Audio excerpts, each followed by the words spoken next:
ഇന്ന് നമ്മൾ ക്ലാസ്സുകളൊക്കെ വീണ്ടും റീസ്റ്റാർട്ട് ചെയ്യാൻ പോവുകയാണ്.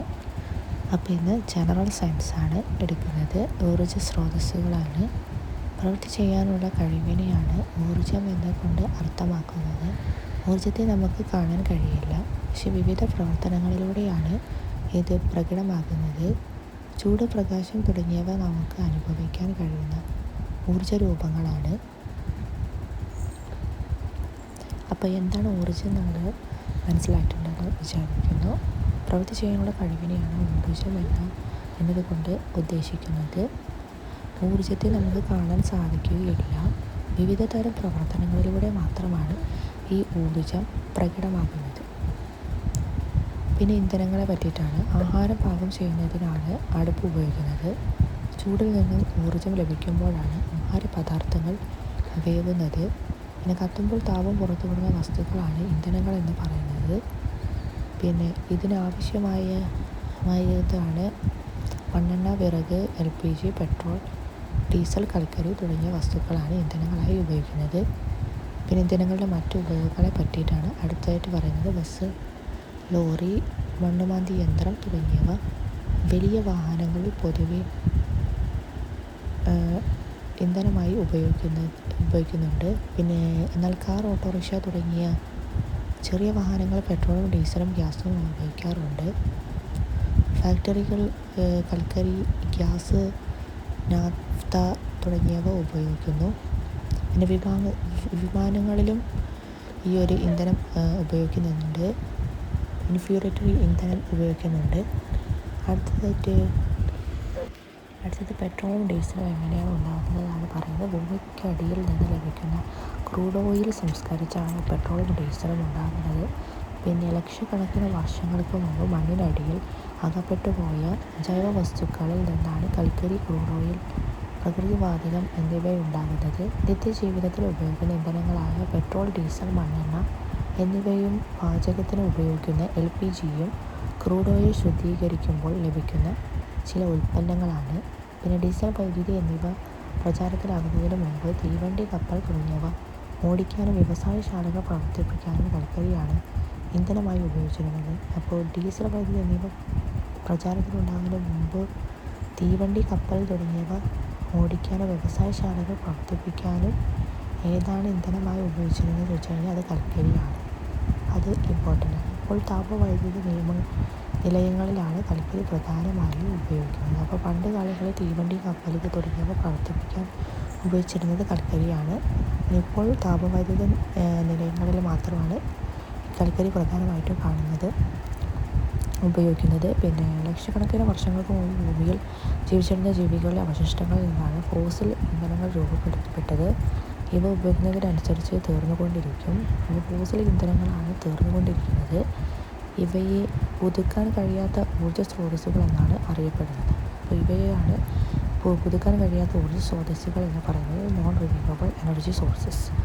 അടുത്തായിട്ട് ഇന്ധനങ്ങളുടെ വ്യത്യസ്ത രൂപങ്ങളാണ്. വിറക്, മണ്ണെണ്ണ, ഡീസൽ, പെട്രോൾ, ജെറ്റ് ഫ്യൂവൽ, പിന്നെ കൽക്കരി, നാഫ്ത, LPG തുടങ്ങിയവ ഇന്ധനങ്ങളാണ്. ഇവയെല്ലാം തന്നെ ഇന്ധനങ്ങളാണ്. വൈദ്യുതി ഉപയോഗിച്ച് പ്രവർത്തിപ്പിക്കുന്ന തീവണ്ടികളാണ് ഇപ്പോൾ കൂടുതലായിട്ടുള്ളത്. ഇന്ധനങ്ങൾക്ക് പകരം ഉപയോഗിക്കാവുന്ന ഒരു ഊർജ്ജ രൂപമാണ് വൈദ്യുതി എന്ന് പറയുന്നത്. പിന്നെ അടുത്ത ജലവൈദ്യുതിയെ പറ്റിയിട്ടാണ്.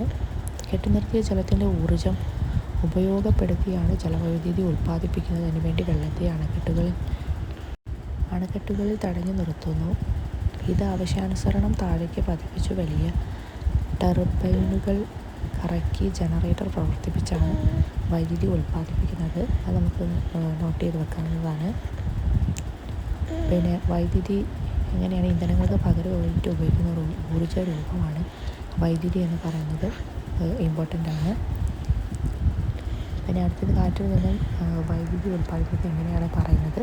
കാറ്റിന് വസ്തുക്കളെ ചലിപ്പിക്കാനുള്ള കഴിവുണ്ട്. ഈ കഴിവ് ഉപയോഗപ്പെടുത്തി നമുക്ക് വൈദ്യുതി ഉൽപ്പാദിപ്പിക്കാം. ഇതിനുള്ള ഉപകരണമാണ് കാറ്റാടി യന്ത്രം അഥവാ വിൻഡ്മിൽ എന്ന് പറയുന്നത്. വിൻഡ്മില്ലിൻ്റെ പങ്കകൾ കറങ്ങുമ്പോൾ അതുമായി ബന്ധപ്പെടുത്തിയ ടർബൈൻ കറങ്ങുന്നു. ഈ ഊർജ്ജം ഉപയോഗിച്ച് ജനറേറ്റർ പ്രവർത്തിപ്പിച്ച് വൈദ്യുതി ഉൽപ്പാദിപ്പിക്കുന്നു. പിന്നെ കേരളത്തിൽ രാമൽമേട്, കഞ്ചിക്കോട്, അട്ടപ്പാടി എന്നിവിടങ്ങളിലാണ് കാറ്റിൽ നിന്ന് വൈദ്യുതി ഉൽപ്പാദിപ്പിക്കുന്ന സംവിധാനങ്ങളുള്ളത്. പിന്നെ അടുത്തത് മനുഷ്യൻ പണ്ട് മുതലേ ഉപയോഗപ്പെടുത്തിയിട്ടുള്ള ഊർജ്ജരൂപം ഏതാണെന്ന് ചോദിച്ചു കഴിഞ്ഞാൽ അത് കാറ്റാണ്. കാറ്റ് സമുദ്രങ്ങളിലൂടെയും നദികളിലൂടെയുമുള്ള യാത്രയ്ക്ക് കാറ്റിൻ്റെ ശക്തി ഉപയോഗിച്ചിരുന്നു. പിന്നെ കൊടുങ്കാറ്റിന് വളരെയധികം ഊർജ്ജം ഉള്ളതിനാൽ ഇവ കടുത്ത നാശനഷ്ടങ്ങൾ ഉണ്ടാക്കും. ഇന്ന് കാലാവസ്ഥാ മുന്നറിയിപ്പിലൂടെ ഇത്തരം കാറ്റുകളുടെ സാധ്യത മുൻകൂട്ടി അറിയാനാവും.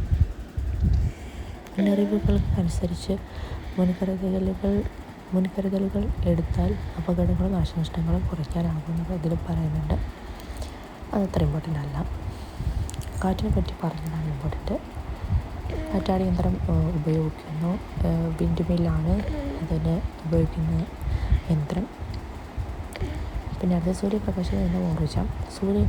സൗരോർജ്ജത്തിലെ താപം ഉപയോഗപ്പെടുത്തുന്ന ഉപകരണങ്ങളെയാണ് സോളാർ കുക്കറുകളും സോളാർ വാട്ടർ ഹീറ്ററുകൾ എന്ന് പറയുന്നത്. സൗരോർജ്ജ പാനലിലുള്ള സൗരോർജ്ജ സെല്ലിൽ സൂര്യപ്രകാശം പതിക്കുമ്പോൾ വൈദ്യുതി ഉൽപ്പാദിപ്പിക്കപ്പെടുന്നു. അപ്പോൾ എങ്ങനെയാണ് വൈദ്യുതി ഉൽപ്പാദിപ്പിക്കപ്പെടുന്നത് നോട്ട് ചെയ്ത് വെക്കാവുന്നതാണ്. സൗരോർജ്ജ പാനലിലുള്ള സൗരോർജ്ജ സെല്ലിൽ സൂര്യപ്രകാശം പതിക്കുമ്പോഴാണ് ഈ വൈദ്യുതി ഉൽപ്പാദിപ്പിക്കുന്നത്. പിന്നെ വീടുകളിലും സ്ഥാപനങ്ങളിലും സൂര്യപ്രകാശത്തിൽ നിന്ന് വൈദ്യുതി ഉൽപ്പാദിപ്പിക്കുന്ന സംവിധാനങ്ങൾ വ്യാപകമായി ഇപ്പോൾ ഉപയോഗിക്കുന്നുണ്ട്.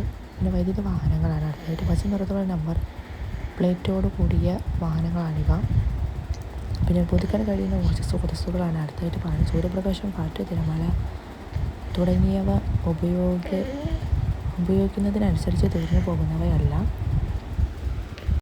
ഇവ പുതുക്കാൻ കഴിയുന്ന ഊർജ്ജ സ്രോതസ്സുകൾ എന്നാണ് അറിയപ്പെടുന്നത്. അപ്പോൾ സൂര്യപ്രകാശം, കാറ്റ്, തിരമാല ഇവയൊന്നും ഉപയോഗിച്ചാൽ തീർന്നു പോകുന്നവയല്ല. അപ്പോൾ ഇതിനെയാണ് ഊർജ്ജ സ്രോതസ്സുകൾ അല്ലെങ്കിൽ റിന്യൂവബിൾ എനർജി സോഴ്സസ് എന്നറിയപ്പെടുന്നത്. ഈ ഊർജ്ജ സ്രോതസ്സുകൾ വായു മലിനീകരണം ഉണ്ടാക്കുന്നില്ല. അപ്പോൾ അത്രയും കാര്യങ്ങളാണ് ഈ ഒരു ഊർജ്ജ സ്രോതസ്സുകൾ എന്നുള്ളതിനെ പറ്റി പറയുന്നത്. അടുത്തതായിട്ട് ബയോഗ്യാസിനെ പറ്റിയിട്ടാണ്. പാരിസ്ഥിതിക പ്രശ്നങ്ങൾ ഉണ്ടാക്കുന്ന ജൈവ മാലിന്യങ്ങളിൽ നിന്ന് ഇന്ധനം ഉണ്ടാക്കാൻ ഉപയോഗിക്കുന്നതാണിത്. ഇങ്ങനെ ഉണ്ടാക്കുന്ന വാതക ഇന്ധനമാണ് ബയോഗ്യാസ് എന്ന് പറയുന്നത്. താഴെ നൽകിയിരിക്കുന്ന മാർഗ്ഗങ്ങളാണ് ഊർജ്ജ ഉൽപ്പാദനത്തിന് ഉപയോഗപ്പെടുത്തുന്നുണ്ട്. അപ്പോൾ ഏതൊക്കെയാണ് ഊർജ്ജ മാർഗ്ഗങ്ങളെന്ന് നോക്കാം. ഡീസൽ, കൽക്കരി, താപനിലയങ്ങൾ എന്നിവയാണ്. അടുത്ത തിരമാലയിൽ നിന്നുമുള്ള ഊർജ്ജം ഇതിനായിട്ട് ഉപയോഗിക്കുന്നു. പിന്നെ ഭൂതാപോർജ്ജം, പിന്നെ അണുശക്തി എന്നിവയാണ് ഈ ഒരു ഊർജ്ജ ഉൽപ്പാദനത്തിനായി ഉപയോഗപ്പെടുത്തുന്നത്. അടുത്തത് ചൂടാർപ്പെട്ടി ഇന്ധന ഉപഭോഗം കുറയ്ക്കാനുള്ള ഒരു മാർഗ്ഗമാണ്. ഊർജ്ജനഷ്ടം തടയലാണ് ഇന്ധന ഉപഭോഗം കുറയ്ക്കാനുള്ള ഒരു മാർഗ്ഗമെന്ന് പറയുന്നത്. ഭക്ഷണത്തിൻ്റെ ചൂട് നഷ്ടപ്പെടാതെ സൂക്ഷിക്കാനും പാതി വെന്ത ഭക്ഷണം പൂർണ്ണമായി വെന്തു കിട്ടാനും ഉപയോഗിക്കുന്ന വളരെ ലളിതമായ ഒരു ഉപകരണമാണ് ഈ ചൂടാറപ്പെട്ടി എന്ന് പറയുന്നത്. ചൂട് പുറത്തു പോകാതെ തടഞ്ഞു നിർത്തിയാണ് ഇവിടെ ഊർജ്ജം ലഭിക്കുന്നത്. പിന്നെ അടുത്തത് ഭാവിയുടെ ഇന്ധനങ്ങളാണ്. ഫോസിൽ ഇന്ധനങ്ങൾ ഉപയോഗിക്കുന്നതിനനുസരിച്ച് തീർന്നു പോകുന്നു. ഇപ്പോൾ പരിമിതികളില്ലാത്ത ഊർജ്ജ സ്രോതസ്സുകളാണ് സൂര്യപ്രകാശം, കാറ്റ്, തിരമാല തുടങ്ങിയവ. ഇവയിൽ നിന്ന് എപ്പോഴും ഒരേ അളവിൽ ഊർജ്ജം ഉൽപ്പാദിപ്പിക്കാൻ കഴിയില്ല. പിന്നെ പരിമിതികൾ മറികടക്കുന്ന പുതിയ ഊർജ്ജ സ്രോതസ്സുകൾ കണ്ടെത്താനുള്ള ശ്രമത്തിലാണ് ഇപ്പോഴത്തെ ശാസ്ത്രലോകം. പിന്നെ ഹൈഡ്രജൻ, ജൈവ, ഡീസൽ എന്നിവ ഇത്തരത്തിൽ പ്രതീക്ഷ നൽകുന്ന ഇന്ധനങ്ങളാണ്. അപ്പോൾ ഹൈഡ്രജൻ, ജൈവ, ഡീസൽ എന്നിവയാണ് പ്രതീക്ഷ നൽകുന്ന കുറച്ച് ഇന്ധനങ്ങളെന്ന് പറയുന്നത്. പിന്നെ ഫോസിൽ ഇന്ധനങ്ങൾ ഉപയോഗത്തിനനുസരിച്ച് തീർന്നു പോകുന്നവയാണ്. പിന്നെ പരിമിതികളില്ലാതെ ഊർജ്ജ സ്രോതസ്സുകൾ ഏതാണെന്ന് ചോദിച്ചു കഴിഞ്ഞാൽ അത് സൂര്യപ്രകാശം, കാറ്റ്, തിരമാല തുടങ്ങിയവയാണ്. പിന്നെ നോട്ട് ചെയ്ത് വെക്കേണ്ട കാര്യം ചൂടാറപ്പെട്ടി എന്താണെന്നാണ്. ആദ്യവെന്ത ഭക്ഷണം പൂർണ്ണമായി വെന്ത് കിട്ടാൻ ഉപയോഗിക്കുന്ന, അതുമാത്രമല്ല ചൂട് നഷ്ടപ്പെടാതെ സൂക്ഷിക്കാനും ഉപയോഗിക്കുന്ന ഒരു ഉപകരണമാണ് ഈ ചൂടാറപ്പെട്ടി എന്ന് പറയുന്നത്. അത് നമുക്ക് നോട്ട് ചെയ്ത് വെക്കാവുന്നതാണ്. അടുത്തതെന്ന് വെച്ചാൽ മാർഗ്ഗങ്ങളും ഊർജ്ജ ഉൽപ്പാദനത്തിന് ഉപയോഗിക്കുന്ന രീതികളും എന്തൊക്കെയാണെന്നാണ്. ഡീസൽ, കൽക്കരി, താപനിലയങ്ങൾ തുടങ്ങിയവയാണ്. തിരമാലയിൽ നിന്നുള്ള ഊർജ്ജം, ഭൂതാപോർജ്ജം, അണുശക്തി തുടങ്ങിയവയാണ്. അപ്പോൾ ഇത്തരം കാര്യങ്ങളാണ് ഈ ഒരു ഊർജ്ജ സ്രോതസ്സുകൾ എന്ന ചാപ്റ്ററിനുള്ളത്. ഇത് കൂടാതെ ഇതിലുള്ളത് ദേശീയ ഊർജ്ജ സംരക്ഷണ ദിനം എന്നാണ് ഇന്നിവിടെ കൊടുത്തിട്ടുണ്ട്. അത് ഡിസംബർ 14 ദേശീയ ഊർജ്ജ സംരക്ഷണ ദിനം ഡിസംബർ 14 അതൊന്ന് നോട്ട് ചെയ്ത് വെക്കാവുന്നതാണ്. അടുത്ത കുറച്ച് ക്വസ്റ്റ്യൻസ് ആണ്. അത് നമുക്ക് വായിച്ചു നോക്കാവുന്നതാണ്. ചുവടെ പറയുന്നത് നോൺ റിന്യൂവബിൾ സോഴ്സിന് ഉദാഹരണം കണ്ടെത്തുക എന്നാണ് പറഞ്ഞത്. അപ്പോൾ ഇതിലേതാണ് തിരുമാനിൽ നിന്നുള്ള ഊർജം? ഉദാഹരണം ഏതാണ്? നോൺ റിന്യൂവബിൾ സോഴ്സ് എൻ്റെ ഉദാഹരണം ഏതാണെന്നാണ് ചോദിച്ചത്. തിരുമാനിൽ നിന്നുള്ള ഊർജ്ജം, കാറ്റിൽ നിന്നുള്ള ഊർജ്ജം, സൂര്യപ്രകാശത്തിൽ നിന്നുള്ള ഊർജ്ജം. നമുക്കറിയാതെ പെട്രോളാണ് നോൺ റിന്യൂവബിൾ സോഴ്സിന് ഉദാഹരണമായി കണ്ടെത്താവുന്നത്. അടുത്തത് ചുവടെ പറയുന്ന ഒരു ഇന്ധനങ്ങൾക്ക് ഉദാഹരണം ഏതാണ് എന്നാണ് ചോദിച്ചിരിക്കുന്നത്. LPG, പെട്രോൾ, ജെറ്റ് ഫ്യുവൽ, മണ്ണെണ്ണ, ഡീസൽ തുടങ്ങിയവ. അപ്പോൾ ഏതാണ് ഇത്? ഇന്ധനങ്ങൾക്ക് ഉദാഹരണം ഏതാണെന്ന് കണ്ടെത്താനാണ് പറഞ്ഞിരിക്കുന്നത്. അപ്പോൾ ഇതിലേതാണ്? ഇവയെല്ലാം ആണ് അല്ലേ? കാരണം ഇന്ധനങ്ങൾക്ക് ഉദാഹരണം എന്ന് കണ്ടെത്താൻ വേണ്ടി പറഞ്ഞു കഴിഞ്ഞാൽ ഇവയെല്ലാം തന്നെ ഇതിന് ഉദാഹരണമാണ്. LPG, പെട്രോൾ, ജെറ്റ് ഫ്യൂവൽ, മണ്ണെണ്ണ, ഡീസൽ തുടങ്ങിയവയെല്ലാം. അടുത്ത ക്വസ്റ്റ്യൻ നോക്കാം. ലക്ഷക്കണക്കിന് വർഷങ്ങൾക്ക് മുമ്പ് ഭൂമിയിൽ ജീവിച്ചിരുന്ന ജീവികളും അവശിഷ്ടങ്ങളിൽ നിന്നാണ് ഫോസിൽ ഇന്ധനങ്ങൾ രൂപപ്പെട്ടത്. അടുത്ത പ്രസ്താവന പ്രകൃതിവാതക ഫോസിൽ ഇന്ധനത്തിന് ഒരു ഉദാഹരണമാണ്. പ്രസ്താവനകൾ പരിശോധിക്കുക. അപ്പോൾ ഏതൊക്കെയാണ് ഇതിൽ ശരി എന്നാണ് ചോദിച്ചിരിക്കുന്നത്. അത് 1ഉം 2ഉം ശരിയാണ്. പിന്നെ അടുത്തത് ചുവടെ പറയുന്നതിൽ ക്രൂഡ് ഓയിൽ ശുദ്ധീകരിക്കുമ്പോൾ ലഭിക്കുന്ന ഉൽപ്പന്നങ്ങൾ ഏതൊക്കെയാണ് എന്നാണ് ചോദിച്ചിരിക്കുന്നത്. അത് ഇവയെല്ലാമാണ്. പെട്രോൾ, ഡീസൽ, മണ്ണെണ്ണ, LPG എല്ലാം അടങ്ങിയിരിക്കുന്നു. അടുത്ത ചുവടെ പറഞ്ഞത് വാതക രൂപത്തിലുള്ള ഇന്ധനങ്ങൾ ഏതൊക്കെയാണെന്ന് കണ്ടെത്താനാണ് പറഞ്ഞിരിക്കുന്നത്. അപ്പോൾ വാതക രൂപത്തിലുള്ള ഇന്ധനങ്ങൾ ഏതൊക്കെയാണെന്നുള്ളത് കണ്ടെത്താനാണ് പറഞ്ഞിട്ടുള്ളത്. 1ഉം 3ഉമാണ് അല്ലേ? LPG, CNG-യുമാണ് വാതക രൂപത്തിലുള്ള 2 ഇന്ധനങ്ങൾ എന്ന് പറയുന്നത്. പിന്നെ അടുത്ത ക്വസ്റ്റ്യനാണ് നമ്മൾ നോക്കാൻ പോകുന്നത്. 6ാമത്തെ ക്വസ്റ്റ്യൻ. ഉപയോഗത്തിനനുസരിച്ച് വീണ്ടും പുതിയത് രൂപപ്പെടുന്നു എന്നത് ഫോസിൽ ഇന്ധനങ്ങളുടെ ഒരു സവിശേഷതയാണ്. പിന്നെ രണ്ടാമത്തെ പ്രസ്താവന ഡീസൽ, വൈദ്യുതി എന്നിവ പ്രചാരത്തിലാകുന്നതിന് മുമ്പ് തീവണ്ടി, കപ്പൽ തുടങ്ങിയവ ഓടിക്കാൻ ഉപയോഗിച്ചിരുന്ന ഒരു ഇന്ധനമാണ് കൽക്കരി. 3ാമത്തെ പ്രസ്താവന ഇന്ധനങ്ങൾക്ക് പകരം ഉപയോഗിക്കാവുന്ന ഒരു ഊർജ്ജ രൂപങ്ങളുടെ വൈദ്യുതി. പ്രസ്താവനകൾ പരിശോധിക്കുക. അപ്പോൾ ഇതിലേതൊക്കെയാണ് ശരി? 2ഉം 3ഉമാണ് ശരിയാണ്. അപ്പോൾ ഇത് നമ്മൾ ഓൾറെഡി ഡിസ്കസ് ചെയ്തതാണ്. 2ഉം ഏതാണ് ശരി? 2ഉം 3ഉമാണ് ഇതിൽ ശരിയായിട്ടുള്ളത്. ഓക്കെ. ഇനി അടുത്ത ചോദ്യം. കാറ്റിൽ നിന്ന് ലഭിക്കുന്ന ഊർജ്ജം ഉപയോഗിച്ചിരുന്ന മേഖലകളിൽ ഒന്നായിരുന്നു സമുദ്രങ്ങളിലൂടെയും നദികളിലൂടെയുമുള്ള യാത്ര. കാറ്റാടി യന്ത്രം, വിൻഡ്മിൽ ഉപയോഗിച്ച് നാം കാറ്റിൽ നിന്ന് വൈദ്യുതി ഉൽപ്പാദിപ്പിക്കുന്ന പ്രസ്താവനകൾ പരിശോധിക്കുക. അപ്പോൾ ഇതിലേതാണ് ശരിയായിട്ടുള്ള ഉത്തരം? 1ഉം 2ഉം ശരിയായിട്ടുള്ള ഉത്തരങ്ങളാണ്. അടുത്തത് ചുവടെ പറയുന്നത് കാറ്റിൽ നിന്ന് വൈദ്യുതി ഉൽപ്പാദിപ്പിക്കുന്ന പ്രദേശങ്ങളിൽ ഉൾപ്പെടാത്തത് ഏതാണെന്നാണ് ചോദിച്ചിരിക്കുന്നത്. രാമക്കൽ മേട്, അട്ടപ്പാടി, ഇരിട്ടി, ചെറുകുന്ന് അല്ലേ? അപ്പോൾ ഏതൊക്കെയാണ് ഉൾപ്പെടാത്തത്? 3ഉം 4ഉമാണ് ഉൾപ്പെടാത്തത് അല്ലേ?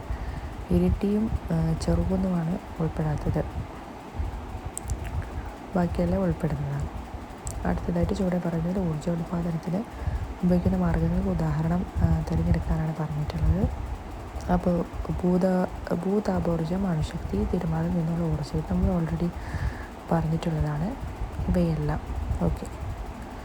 അപ്പോൾ ഇത്രയും ചോദ്യങ്ങളാണ് ഇതിൽ വരുന്നത്.